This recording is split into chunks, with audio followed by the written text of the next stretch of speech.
काय तू होतास त्याच्याबरोबर? काय बोललास त्याला? काय सांगितलंस त्याला? काय केलंस त्याला तू? काय केलंस म्हणजे?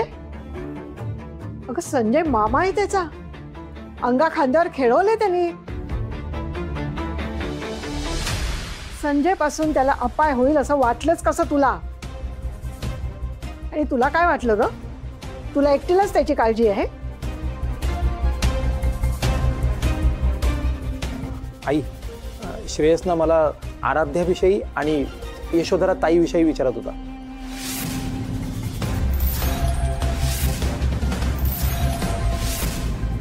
मला त्याला काय सांगावं काही कळेना. मग मी कसं बसं त्याला सांगू लागलो आणि त्याला अचानक त्रास झाला.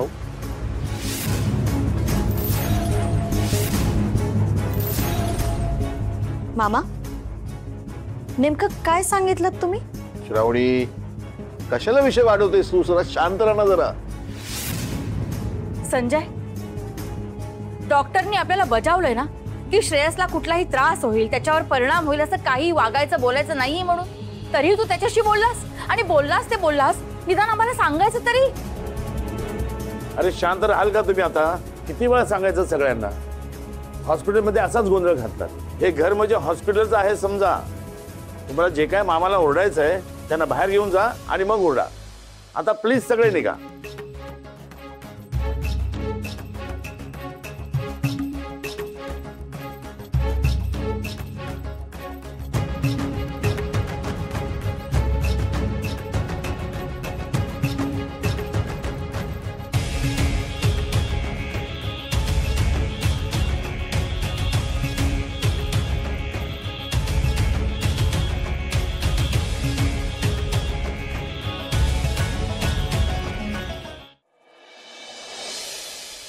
अरे संजय, श्रेयस मरणाच्या दारातून आता परत आलाय.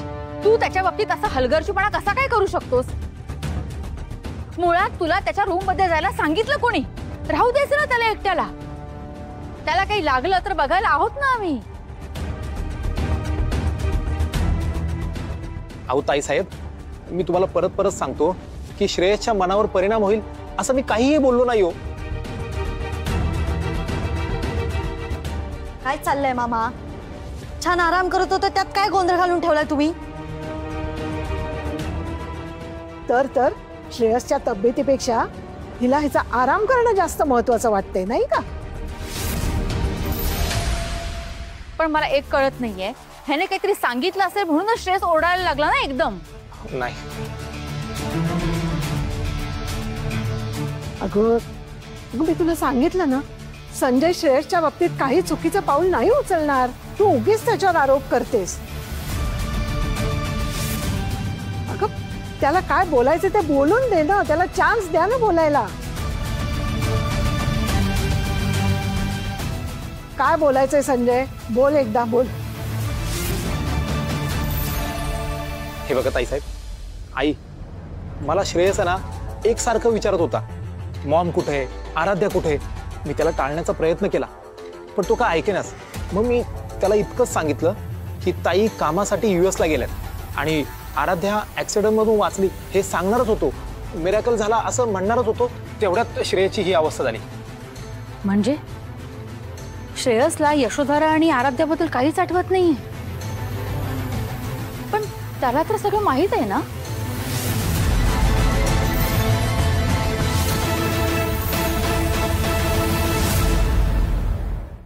तुम्ही विसरताय का? श्रेयसच्या डोक्याला जबर मार बसलाय.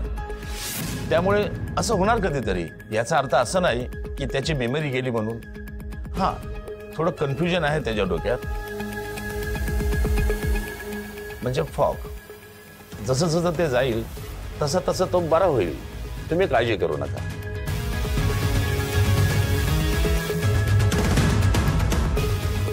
बरं, संजय कोण आहे? डॉक्टर मी. बोला ना, काय झालं? पेशंट संजयला बोलत आहे.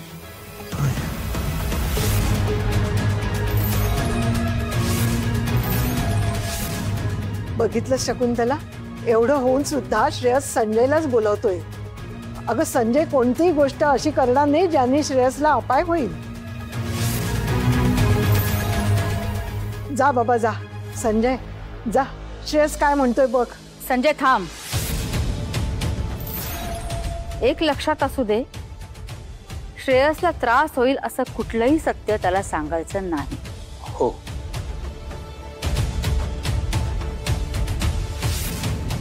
मी येतो. आणू.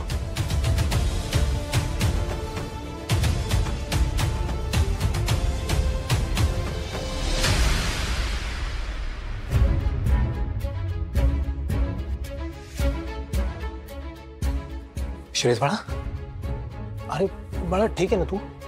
अरे तुला अचानक काय झालं? अरे मी किती घाबरून गेलो रे. आणि डॉक्टर मला म्हटले की तू मला बोलवलंस. काय झालं? ठीक आहेस ना तू? मला उठून बसा. हा, सांभाळ सांभाळ सांभाळ सांभाळ सांभाळ. तुला जमते ना बसायला? मी ठीक आहे मामा. फक्त डोकं थोडंसं हलकं झालंय. पण मामा मला एका वेगळ्याच गोष्टीची काळजी वाटते. कसली? माझी तब्येत आता बरी नसताना, मला इतका त्रास होत असताना माझी आराध्या माझ्याजवळ का नाही आहे? आराध्या कुठे आहे मामा?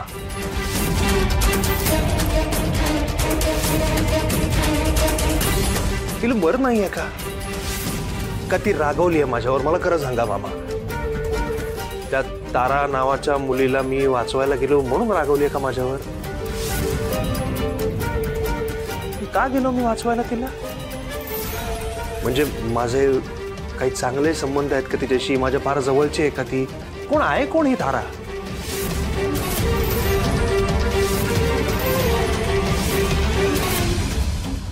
नाही, पण जर ती माझ्या जवळची असेल तर आराध्या तिला ओळखत असेल. आणि जर ओळखत असेल तर मी तिला वाचवायला गेलो म्हणून ती रागवणार नाही. मग काय झालंय? काय झालंय मामा? आराध्या इथे का नाही आता? बरं झालं आराध्या या जगात नाही हे वाक्य श्रेयसने ऐकलं नाही. नाही नको. आराध्या आणि ताईचं सत्य एवढ्या सांगायला नको श्रेयसला. ते त्याला झेपणार नाही. देवा बरं झालं वाचवलं रे मला तू. काय विचारतोय मी मामा? हे बघ, तू आराध्याची काळजी करू नको. आराध्या व्यवस्थित आहे. आणि आराध्या देवळात गेली आहे. हां, तुझ्यासाठी देवाकडे प्रार्थना करायला. देवळात गेली आहे? हो.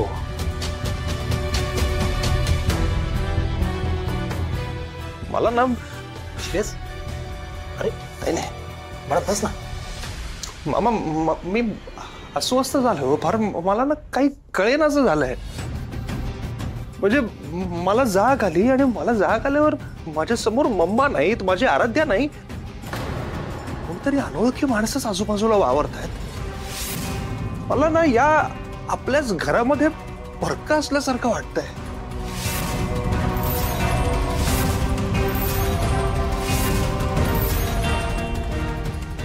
अनोळखी विचित्र वाटतंय एकदम.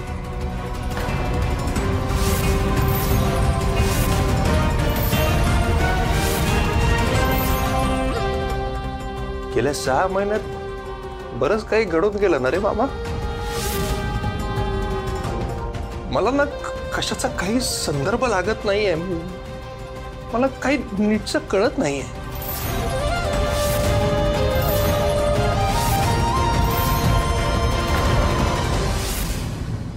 काय सांगू श्रेयस तुला. दुनिया उलटी पुलटी झाली या 6 महिन्यामध्ये. नाही पण नाही, या सगळ्या अंधारामध्ये ना तू आता एक आशेचं किरण दिसतोयस. बरं झालं माझा श्रेयस बरा झाला.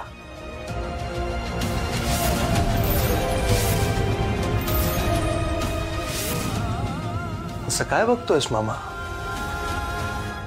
श्रेयस बाळा, मी तुझ्याकडेच बघतोय रे. 6 महिन्यानंतर माझा श्रेयस बरा झाला. आराधना केलेल्या सगळ्या प्रार्थना फळाला आले. बरा झालास तू.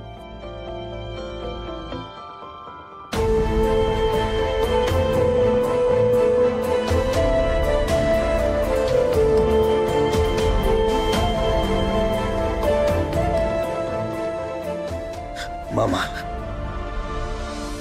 आराध्य देवळातून कधी परत येईल?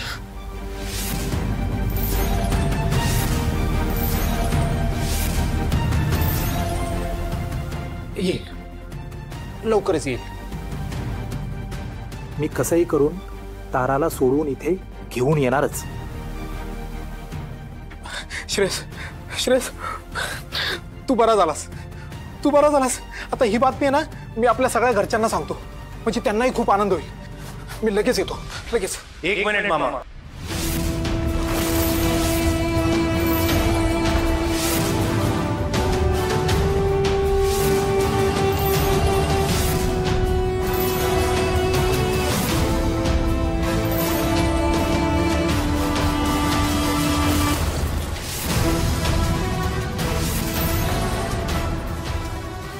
इतक्यात घाई करायला नको.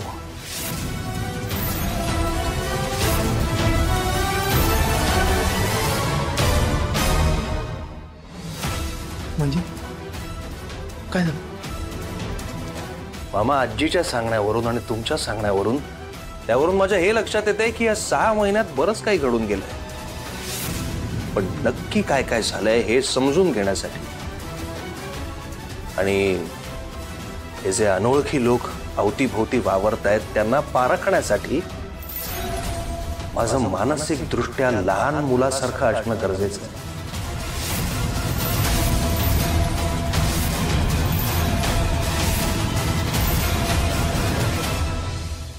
आणि म्हणून गोष्टी उलगडेपर्यंत मी बरा झालोय हे फक्त आपल्या दोघात असलं पाहिजे.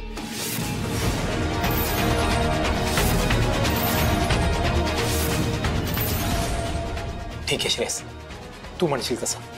नाही नाही म्हणशील तसं नाही. तू आधी मला प्रॉमिस कर, तरच मी ऐकीन, नाही तर मी नाही ऐकणार. श्रेयस, अरे काय हे काय?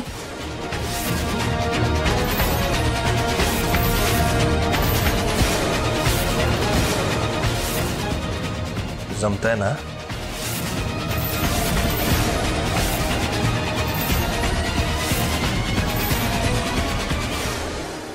श्रेयस, अरे जमतंय तुला, पण आता जमून घ्यायचं नाही हा. मला माझा श्रेयस असाच पाहिजे, बरा झालेला. त्या आठवणीने काळीच कापलं रे माझं क्षणभर. नको रे श्रेयस.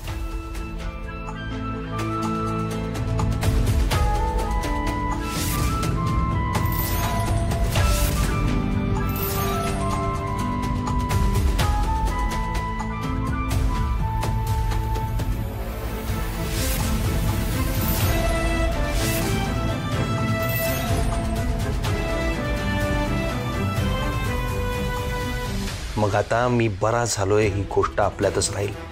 प्रॉमिस?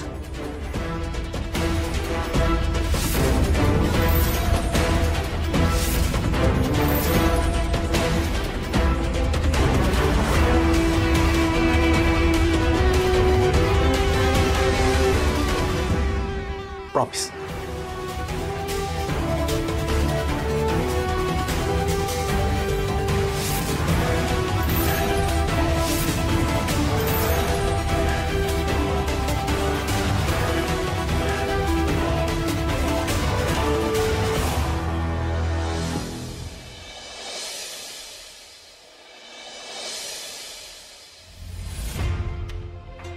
अरे गुड मॉर्निंग मॅडम.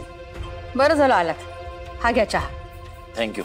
हा चहा आणि ही बिस्किटं श्रेयसला नेऊन द्या. त्याच्या आवडीची बिस्किटं आहेत ही. मी हो, तुमच्याच पेशंटची काळजी घ्यायला सांगते तुम्हाला मी. तुम्हाला जे पैसे मोजते ते फक्त दरवाजात बसायला नाही. जा देऊन ये त्याला. डॉक्टर,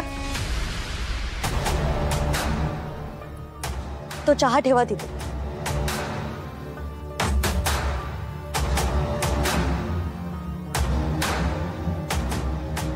तुम्ही नर्सला औषधांचा कळवा आणि आता तुम्ही घरी जाऊ शकता. Thank you madam. अगं पण श्रावणी, आत्या, श्रेयस भाऊजी आता बरे झाले. या डॉक्टरांना इथे बसवून ठेवायचे दिवसाचे 50,000 कट जातात.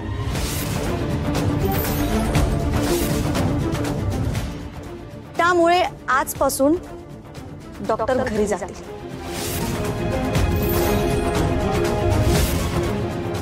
श्रेयस भाऊजींची काळजी घ्यायला इथे नर्स थांबेल. डॉक्टर दिवसातून एकदा येतील तपासायला. आणि त्यावेळेस जर काही प्रॉब्लेम झाला तर ते सॉल्व्ह करतील आणि मग निघून पण जातील. Thank you madam.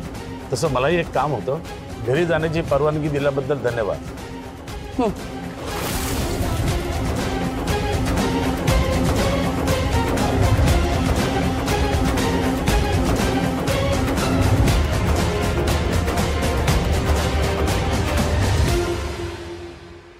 आत्या ये बस वैशाली, बस बस.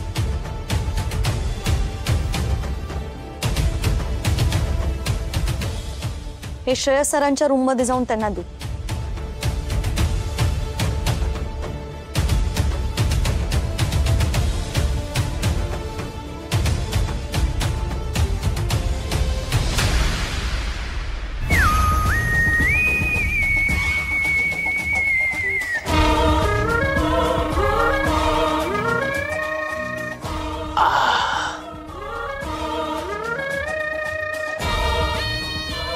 अगं बाई, अहो तुम्हाला काय झालंय? कुठे लागलं? कुठे पडलात तुम्ही? अहो भाऊजी बोला ना काहीतरी. काय झालं? अहो काका, तुम्हाला खूप मार लागलाय. सगळं ठीक आहे ना? काही झालंय का? किती प्रश्नांचा भडीमार कराल त्यांच्यावर. त्यांना बसू द्या आधी. या तुम्ही, या काका. या. हा, बसा बसा. तुम्हाला पाणी पाणी घ्या.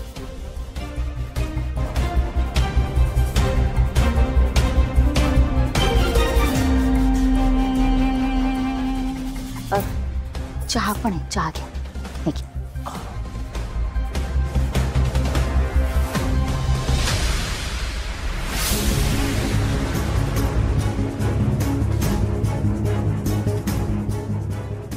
अरे तुम्ही सगळे उभे का? बसा बसा बसा.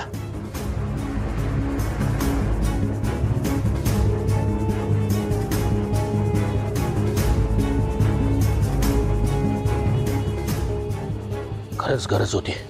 बरं वाटलं. सुनबाई, घरच्या सुनबाई, पण आता शोभता हो थोरल्या सुनबाई.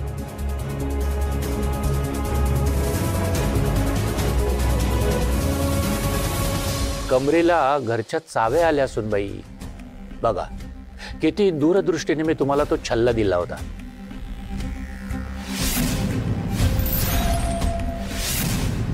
अशीच प्रगती करत राहा. माझा आशीर्वाद सदैव तुमच्या पाठीशी आहे. धन्यवाद काका. अहो तुम्हाला हे सगळं असं कसं लागलं आणि कुठे पडलात तुम्ही? तर काही सांगाल का? सांगतो. एकेकाला बरोबर शोधून काढलं, पिंजून काढलं एकेकाला. हे जाळं इतकं भयंकर होतं आणि तेही माझ्या ऑफिसात. फार मोठा धक्का बसला. ज्या मुलांना शिक्षण घेण्याकरता पैसा नव्हता त्या सगळ्या मुलांना मी माझ्याकडे नोकरीला ठेवून त्यांना शिक्षण पूर्ण करायला लावलं. पण तीच मुलं या काळ्या धंद्यात. फारच धक्का बसला. नाही, शारीरिक ठीक आहे पण मानसिक धक्का हा भयंकरच होता. उद्विग्न झालो होतो मी. बस ठरवलं आता सगळे बिझनेस बंद. कारण माणसांवरचा माझा विश्वासच उडाला होता. आता यांच्या बरोबर परत काम करायचं नाही. एकेकाला मेळातून शोधून बाहेर काढलं आणि पोलिसांच्या हवाली करून त्यांना जेलमध्ये टाकलं. तेही पुरावे देऊन.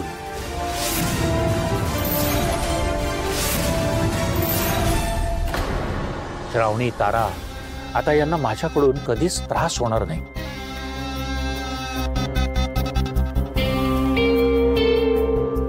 खरं तर मला घरातल्या प्रत्येकाची माफी मागायची. माफी? आणि तुम्ही अहो काय बोलताय? खरंच आहे. कुठनं हे वेंचर सुरू केलं आणि त्या प्रशांतच्या ताब्यात दिलं. फार मनस्ताप झाला. श्रेयस हॉस्पिटलमध्ये ऍडमिट आहे तेही माझ्यामुळेच. श्रावणी, तारा या देखील घाबरलेल्या असतील. माफ करा मला.